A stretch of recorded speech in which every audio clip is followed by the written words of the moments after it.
Big red candle के break के बाद बाजार में वी शेप रिवर्सल का महत्व काफी बढ़ जाता है। यह संकेत देता है कि बाजार एक बार फिर ऊपर जा सकता है। इस संदर्भ में ट्रेडिंग में स्टॉप लॉस और टारगेट सेट करना अत्यंत महत्वपूर्ण है। यह जोखिम प्रबंधन में मदद करता है और व्यापारियों को सुरक्षित रखता है। इसी प्रकार मार्केट के सपोर्ट और रेजिस्टेंस स्तरों को पहचानना आवश्यक है। इससे व्यापारियों को सही प्रवृत्ति का अनुमान लगाने में मदद मिलती है। गैप अप के बाद यदि मार्केट नीचे जाता है तो आरएसआई का ओवरसोल्ड होना ट्रेड के लिए एक महत्वपूर्ण संकेत है।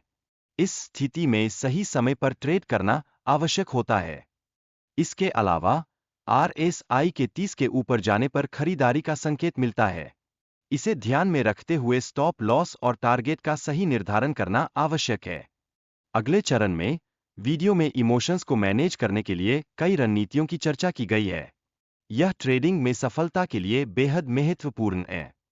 सपोर्ट और रेजिस्टेंस का महत्व भी समझना जरूरी है, क्योंकि यह व्यापार में सही प्रवेश और निकासी के लिए दिशा तय करता है। एक अन्य प्रभावी विधि है 21 ट्रेड का ट्रायल करना, जिससे आप ट्रेडिंग रणनीतियों के साथ अधिक सहज हो सकते हैं।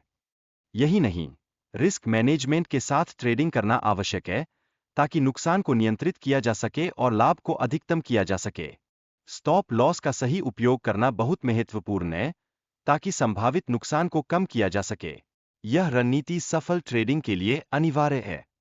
बुलिश कैंडल का निर्माण और उसके बाद का मूवमेंट ट्रेडर्स के लिए महत्वपूर्ण संकेत होते हैं।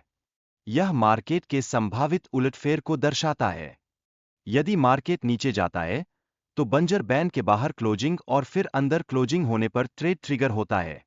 यह एक महत्वपूर्ण तकनीकी संकेत है। कैंडल ब्रेकआउट के समय उच्च और निम्न स्तरों का सही उपयोग करना आवश्यक है।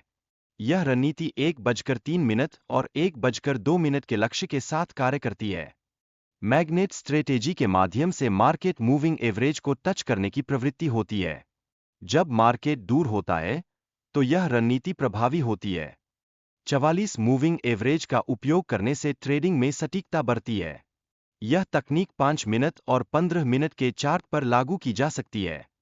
डबल टॉप एरिया में रेजिस्टेंस मिलने पर ट्रेडिंग की रणनीति कैसी होनी चाहिए, इस पर ध्यान देना आवश्यक है। इस स्थिति में शॉर्ट करने का सही तरीका समझना जरूरी है। मगर ट्रेंड फॉलो करने की अवधारणा के विपरीत, यह जानना भी जरूरी है कि कब काउंटर ट्रेड करना है, कब ट्रेड से दूर रहना चाहिए, यह समझना आवश्यक है। अंततः ट्रेडिंग में मानसिकता और मनोविज्ञान का भी महत्वपूर्ण स्थान है। सही मानसिकता के साथ ट्रेडिंग निर्णयों में सुधार किया जा सकता है।